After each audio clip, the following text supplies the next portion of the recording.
Ladies and gentlemen, thank you for tuning in to another episode of LVAD Talk. I am here with Darian Blue, aka Blue Cartier. How are you doing today, sir? I'm good. I'm good, brother. Blessed. Blessed. So I've been Sure. I've been tracking you down for a minute because you're doing big things, and I see that you're not letting that LVAD hold you back. Of course not. It's turned me into an animal. It's turned me into a beast. You know what I tell people for real? I'm the first black superhero of the new millennium. Right, That's what I tell them. right. We marvel, yo. Next. Think about it, man. It's a lot of people that do what we do on a daily basis. A lot of people who have talk shows or might cut hair. I'm a barber also. You know what I mean? I got a barber shop. So it's a lot of things that people do that we do. But how many people do it without a heartbeat? Right, You know what I right. mean? How many people get up? I mean, what excuse you got not to go to the gym? You know what I'm saying? Like, what excuses you got? Hold on, now you're making me No look bad. excuses. Hold on, You know stop. what I mean? Thanks. So let's start. Let's talk about this. Let's Uh-huh. talk about your history and how you discovered you were in heart failure. Well, for me, it started when I was 16. You know what I mean? When I was 16, my dad passed away from congestive heart failure. Mhm. You know what I mean? I was a football player. You know, I played really big in high school. You know, it had some some college prospects also, but we learned early that it was something that was going on with me that they couldn't really pinpoint. You know Mhm. what I mean? The doctors couldn't really say yes or no, but for me, I just seen my father pass away. You know what I mean? Like that was real. Right. And then my only brother, he also got sick by the time I turned 19. You know what I mean? He also has congestive heart failure, but his was from a virus called viral cardiomyopathy. Right. I'm So it was the familiar. virus that ate 80% of his heart muscle. Mhm. So by the time I turned 19, what I mean? God bless, my brother passed away at the age of 31. Wow. Sorry to hear that. So from early on, like we already knew it was something. My mom has a defibrillator. My Mhm. sister has a defibrillator. I got my first defibrillator when I was 25. So like we knew early.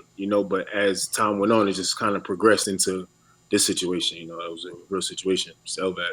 It was really life or death. Like, So I picked up on that. You said your first defibrillator. yeah, I got a defibrillator when I was 25. Like that was my first surgery. Okay. Yeah, I got my first heart surgery was my defibrillator when I was 25. They So saved my life 3 times. I was going to ask, has it ever Yeah, shocked oh, you? man, whew, it's not fun, bro. Yeah. It's Yeah. not fun. It shocked me on 3 different occasions. You know what I mean? And the last time it went off on me, it actually is what saved my life. Mhm. So I'm grateful for it. So You all know, this is prior to the LVAD. yes, Okay. yes. All of the LVAD. This was into 2017. Mhm. This happened with the LVAD. And quick story. I was perfectly fine. Like I said, I work out, personal train. Me and my kids was hanging out July 4th. Went to a nice resort. And then I remember July 5th, the next day, waking up with a bad stomach ache, and I knew something wasn't right Mhm. because it wasn't like irregular pain. It almost felt like somebody had like an elastic band on my stomach, Mhm. and I drove myself to the hospital. I cut my hair. I cut my own hair, cut my hair, packed the bag, went to the hospital, and I kept telling them like, listen, there's something wrong with my stomach. Like I can't eat, I can't drink, something wrong with my stomach. So they did a bunch of workups, and this was Heart of Florida, down here in Davenport, Florida, Okay. Heart of Florida Hospital. And they did a workup, came back, and they said, "Listen, we don't see nothing wrong with your stomach, but your heart is functioning at about 8%, 10%." Mhm. So I'm like, "Nah, I ain't, I don't want to hear none of that. Like, y'all been telling me about this heart shit for years. Find out Right. what's wrong with my stomach." So once they admitted me and they did some further tests, they found out it wasn't my stomach. It actually was my liver that was deteriorating because my heart wasn't pumping enough oxygenated blood.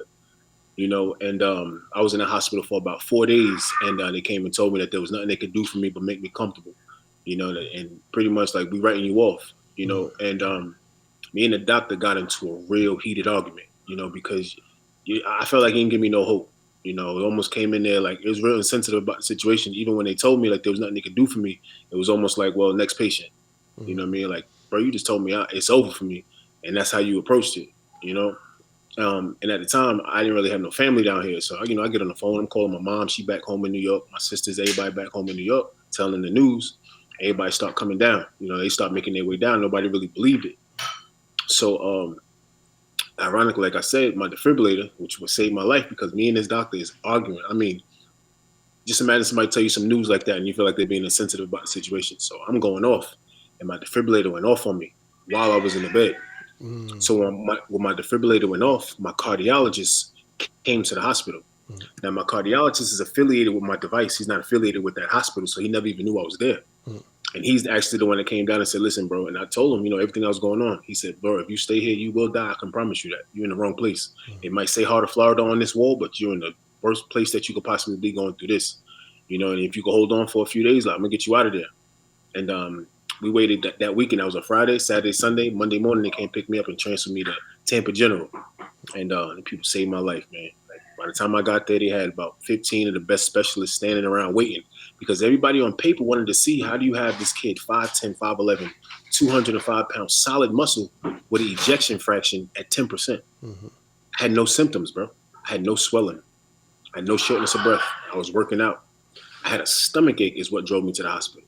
You know what I mean? Nothing that felt like it was heart related. So everybody on paperwork is like, something ain't right. So I met this lady, Dr. Hoffman. And I mean, the lady's 4 foot nothing. Boss. When she come around, everybody fall in line. You know what I mean? Right. She said, listen, I'm not gonna play no games with you. Like, I'm gonna tell you exactly what's going on with you. Like, scrap whatever the other hospital told you. This is what it is. And my first surgery, they cut me in my neck and put something called a swan. Mm-hmm. And that swan, tells you everything about your body. Your blood pressure tells you everything. Oxygen in your blood tells you everything you need to know. And she said, listen, I'm not even going to sugarcoat anything. Like, your heart is functioning at about 6 to 8%. If you don't get a life support device tonight, you won't wake up. And that was the first day I got into the hospital. So I had a big choice to make. And, at that point, it was like, what do I got to lose? Like, I couldn't even stay off the machines for more than 30 seconds without feeling like I couldn't breathe, So they cut me open, and they put something called a swan. An impeller. And you can still see the scar. Like, they had to take out a big chunk part of my chest.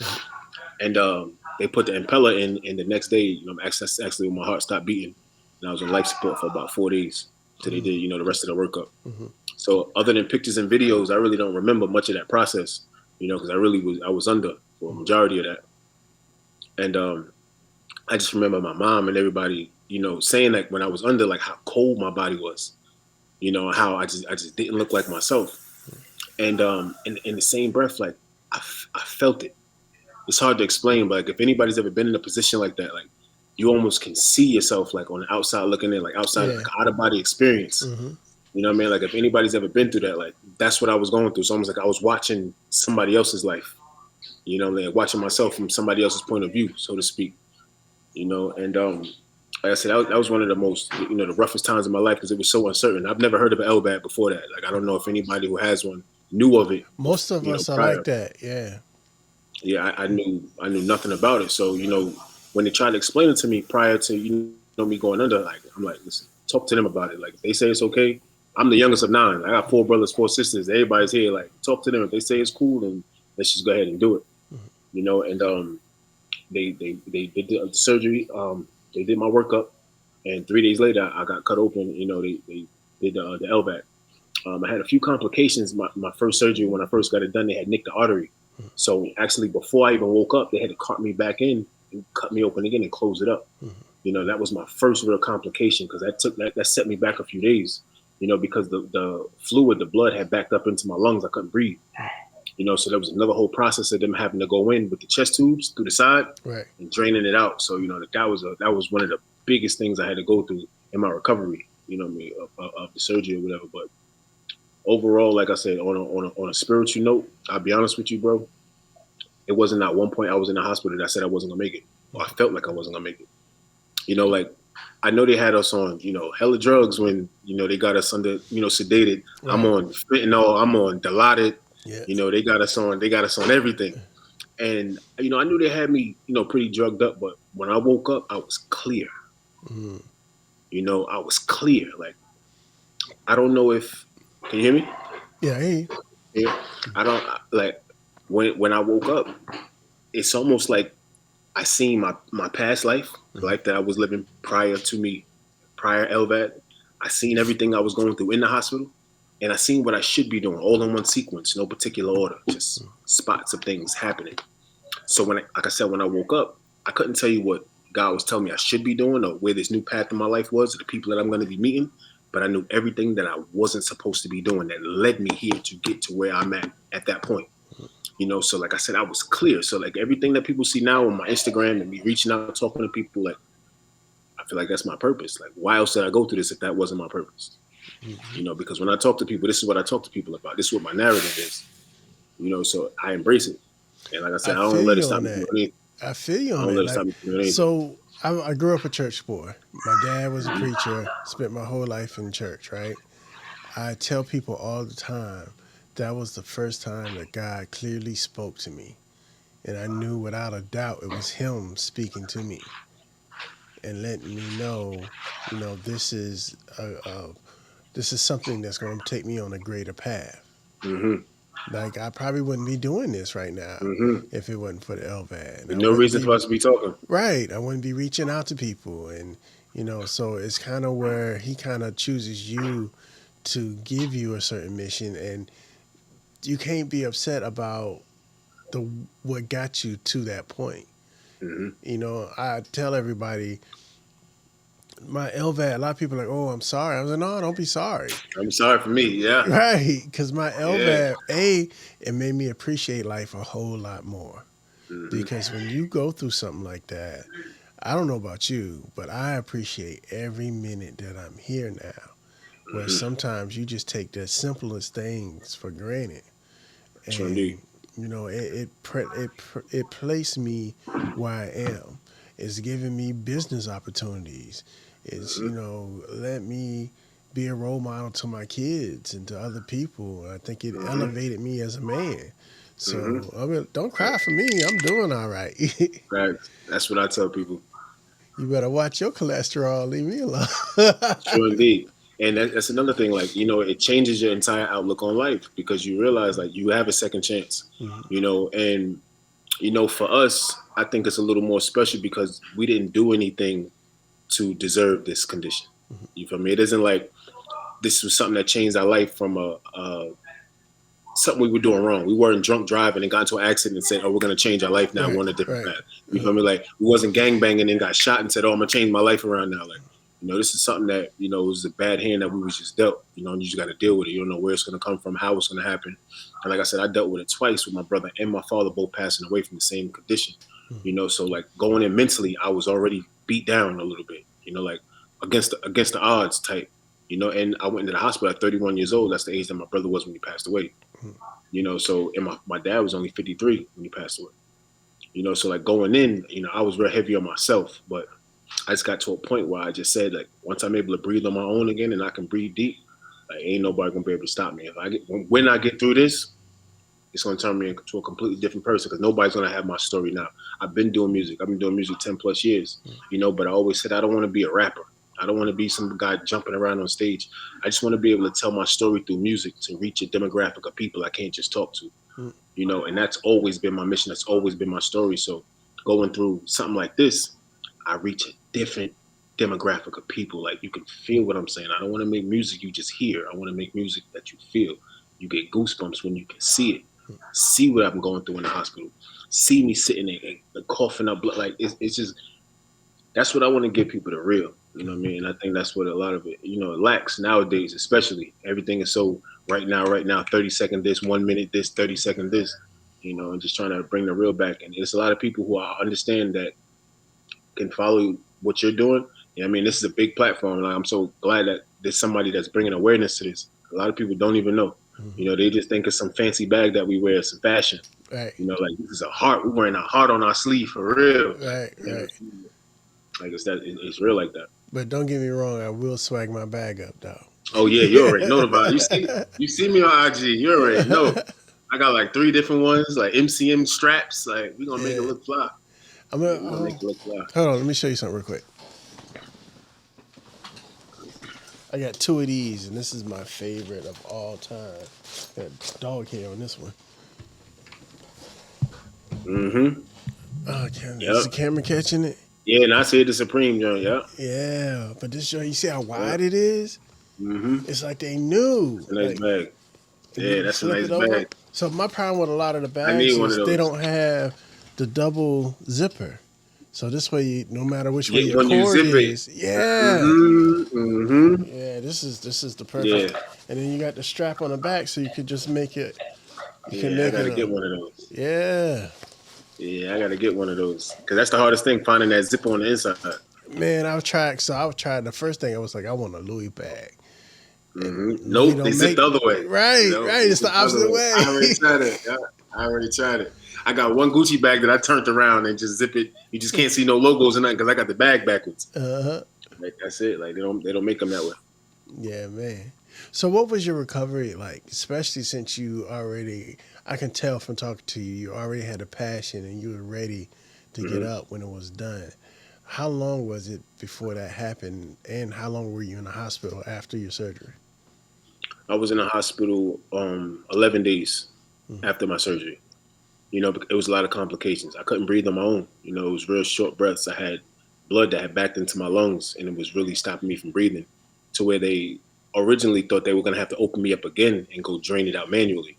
But through the grace of God, and I say God works in mysterious ways, bro. They came in the room and told me the only way we can get this blood out of your system is if we cut you open again and drain it out manually.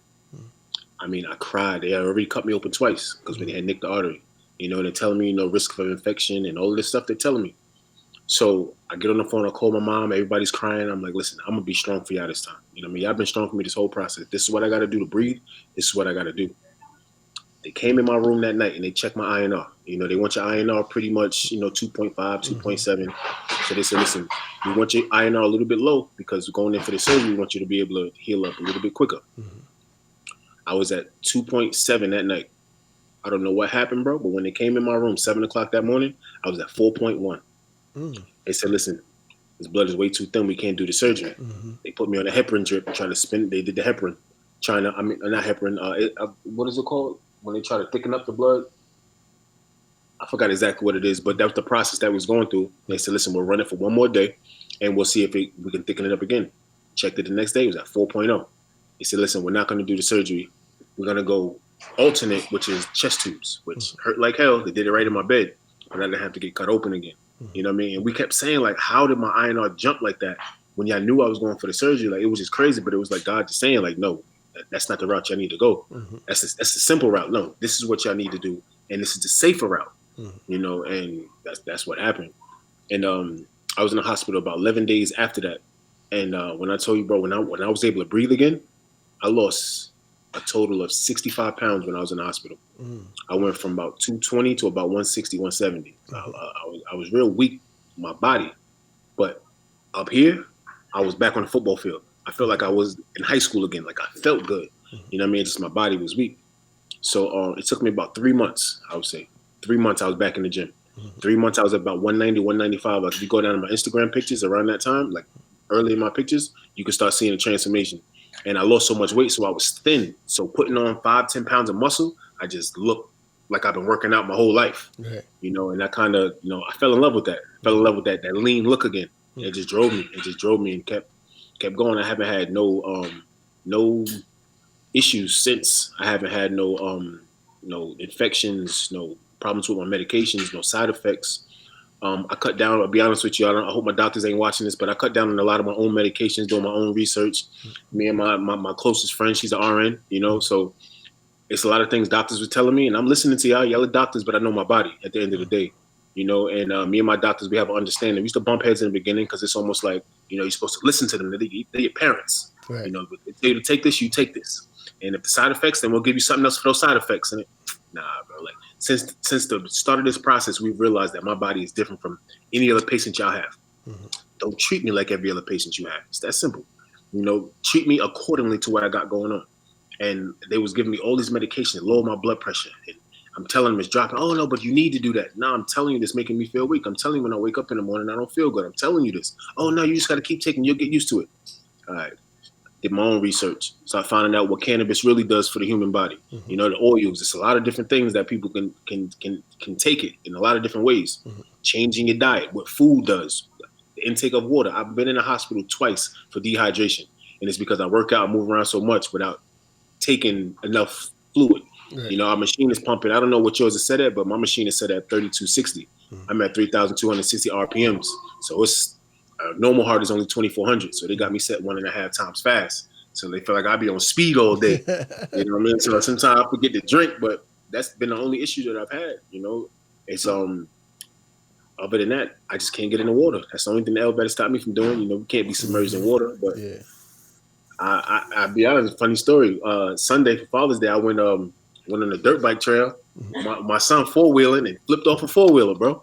Head first, flipped over, did the somersault, did a roll tuck and everything. Like, got up, brushed myself on, and got back on. Like, Right. you don't stop me from doing nothing. Like, I'm gonna live my life. And you brought up a real important point. Either you or somebody on your team has to be your own best advocate. Facts. Here, come. She's right here. Come here. Yep, come here. My best friend. She's an RN. This lady right here is my best friend, my closest friend. Anything that I need to know, anything that I need to know medically. This is the part. This is her. This is Kaylee. What's up, Kaylee? Hey, how you doing? First of all, let me give you one of these from being an RN.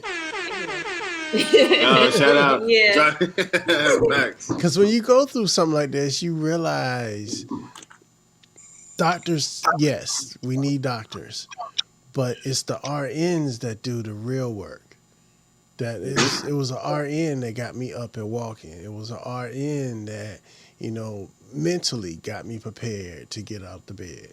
So for me personally, thank you. Yeah, of course. Doctors, they're only there for maybe 30 minutes and then they're gone. So the nurses are the ones that are there 24/7 and fill in the doctors. Really, half the time these doctors don't even know what's going on throughout the day. They come there and ask you questions. Mm-hmm. So we did a lot of research, and everywhere I go, she comes with me. We going together. Yeah, wherever we go.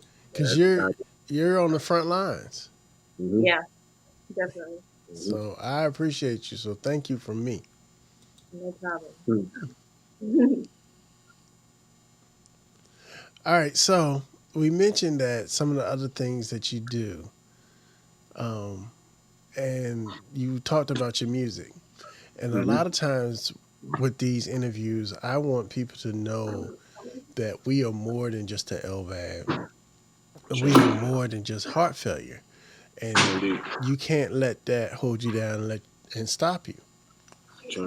So what I want to do is for the people, give them a taste of this music. So I want you to do it. I want you to be the DJ and intro this song. This track right here is called Book of Rhymes. I'm gonna tell you why this song is special. Going through this LVAD situation, when I tell you, it's a lot's happened. You know what I mean? My life changed. I went through a divorce in the process. Like it was heavy on my family. And you just get to a point where you feel like you lose a part of yourself and who you are as an individual. Everything about you is different. My weight is different. The way I eat is different. My medication is different. And one thing that's always been me is my words, my rhymes, my rhyme books. And I actually sat and went through and looked at things that I wrote 3, 4, 5 years ago, memories of my father, memories of my brother. I had a concept that if I can bring these things to life, what it would sound like. And I came up with this concept called My Book of Rhymes. And it really tells a little bit of my life story, going through a breakup, going through what I went through and bringing my kids back into the situation that they're in right now. Like, it just really explains me, and that's how all my music is going to touch people and get them closer to me at the end of the day. Like, I ain't just a bunch of beats and hooks. Like, it make you feel it, bring lyricism back to the game, Real for real. Ladies and gentlemen, this is Blue Cartier and Book of Rhymes. Yes, sir.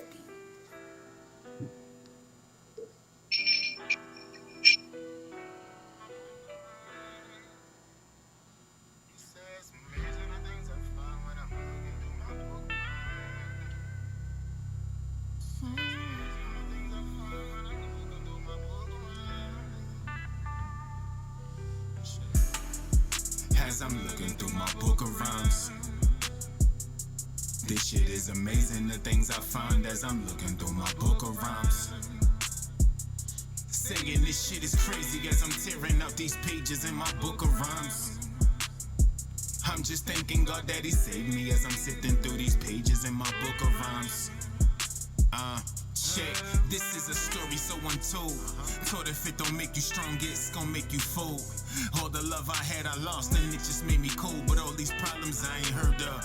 Thinking about my place in life, a spot I ain't deserve. I've been reaching out. I sent a text about some shit we couldn't speak about. You walked away, I let you leave, now ain't no speaking out. If you don't speak up, then I won't listen. It's kinda hard to find this shit I thought that we was missing. I done tried to looking at my life, you can't tell me I ain't been through enough. Time to take a stand, damn. Thinking that I moved enough, confessing my truth, but it seemed like it wasn't true enough. Wait, think what made us start this? All these broken feelings led to both us being heartless. Know that we knew better, cause neither of us was taught this. Ignore the ugly truth, you still sitting pretty regardless. You want it, trust in the process because I'm doing it. Should've solved these problems as soon as they got confronted. We did it for our kids, now we ain't want it. But all the temptation we should afforded it. See, my houses was haunted, then we switched it up. Used to pick you up, to put it down, but then you switched it up. When I hit you up, you not around, I see giving up. Oh, you kidding, but no, not a sound message was hidden. But oh, I get it now, you talking growth. Claim to be a man of God, but disrespect the oath. It ain't no problem I can't solve. Being calm just hurt the most. Kinda hard to remain humble when you stumbling, you're so close. And that's why I'm isolated. The ones that's close hurt the most. Shit, I blink different. Cause when the real on your shoulder, trust me, you sink different. They try to silence the ones like me, cause we think different. Won't give in to no upper hand. Things always went left, so I switched to the other hand. Damn. As I'm looking through my book of rhymes, this shit is amazing, the things I find as I'm looking through my book of rhymes. Saying this shit is crazy as I'm tearing up these pages in my book of rhymes. I'm just thanking God that he saved me as I'm sifting through these pages in my book of rhymes. Check. Remember, don't prioritize the past over the future, young nigga. Keep moving forward. Don't fumble, don't stumble. You feel me? And remember, God give his hardest battles to his best warriors. That's me singing, by the way.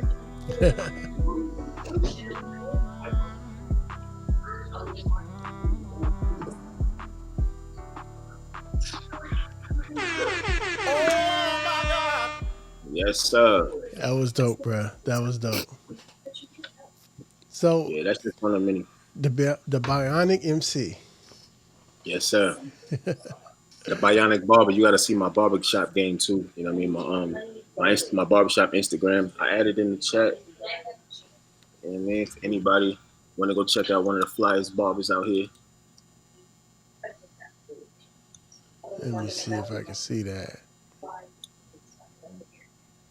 Actually, we could just tell the people because some people don't watch, but if you're not watching, you need to either go to the website, LVADTalk.com, or you need to go to YouTube and check us out. And then that way you can see what we're talking about, not just hear what we're talking about. But for all the people can see, there is the Instagram. Invisible cuts, invisible_cuts. Check Yes, my sir. man out. So look, man. All right, I always this has been a great conversation. I knew when I first contacted you that this would be that. And I am not disappointed. So what I want you to do is, and this is how I end off all my episodes. Let's say a young Darien came to you and said, I think I have to get an LVAD or it's something I got to go through. What would you tell them? Well, I tell people like this, and the best advice that I can give to somebody who may have to go through something like this is that whatever life you've been living prior to this, you'll be able to live afterwards. If you was lazy before, if you didn't have a good diet before, if you wasn't motivated before, it's going to lead you directly that way faster, put it to you like that.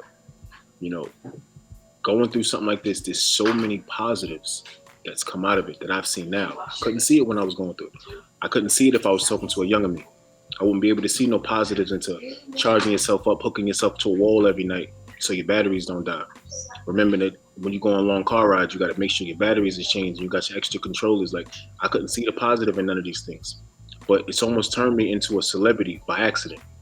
When I walk in places, people want to know who I am. Why do I have this bag? How do you do all of this with no heartbeat? How do you work out like that without having a pulse? So all of those positives is what I would reinforce into anybody who has to go through something like this and realize that it's a lot. you know, and at times it's not easy. But what part of life is? You know, a lot of people go through a lot of different things. You know, I talk to many people in the hospitals, and I tell them, if you have a choice whether to get an LVAD or not, you're already winning. I didn't have a choice. I was that bad. So if you have a choice whether or not you can't, you already took a step in the right direction. You know, and if you have any kind of will, any kind of hope, any kind of passion, channel it through your LVAD, and you'll reach a different demographic of people like I'm doing. You know, like it's not. I thought it was going to be bad. Like I said, talking to a younger me, and everybody that was telling me, I thought it was going to be a lot worse than what it was.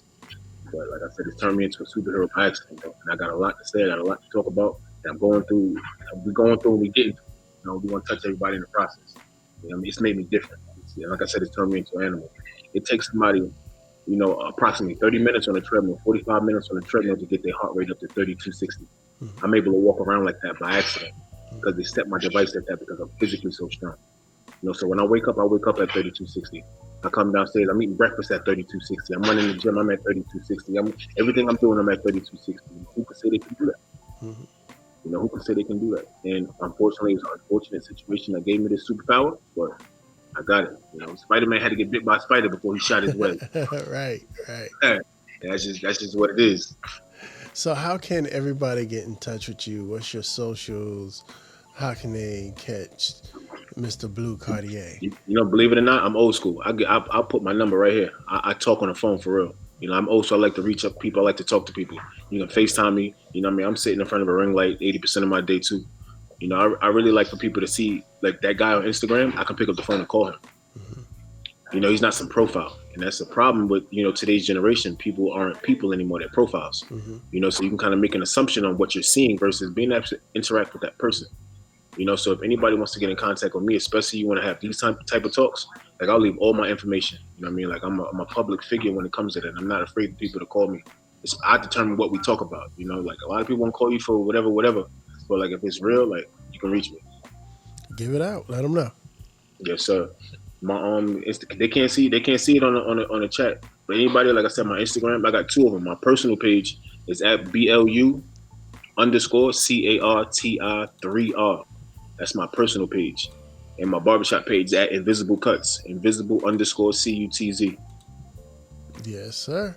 Yeah, you can leave me a message. You send me a message, and my Facebook also. I'll give you my Facebook. It's under my real name, Darian, last name Blue. You know what I mean? Leave me a message on Facebook. Like I'll get back to you. I promise you. Send you my number. We can sit, chop it up, talk. You need some motivation. You need some quotes. I tell you, we moving. Yes, you know what I'm sir. saying?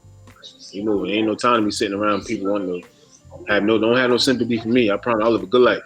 You know what I'm saying? Like I don't have no sympathy for me. I'm gonna have to holler at you about them shoes, bruh. Yes, sir. All right, look, if they make it, I can get it. Put it to you like that.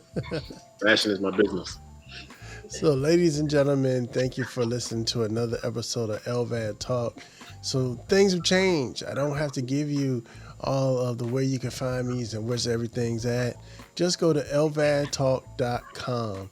You can find the videos, you can find the audio, you can leave me a message, you can leave me a voicemail. If you want to get in touch with Mr. Blue, we can do that too. You see them bars out? You see them bars? Slight bars. Yes, sir. Slight bars. Ladies and gentlemen, thank you for tuning in to another episode of LVAD Talk. I'm Shawn. That is Darian Blue, a.k.a. Blue Cartier. Yes, sir. And we out. My man. Let me fire it up one more time.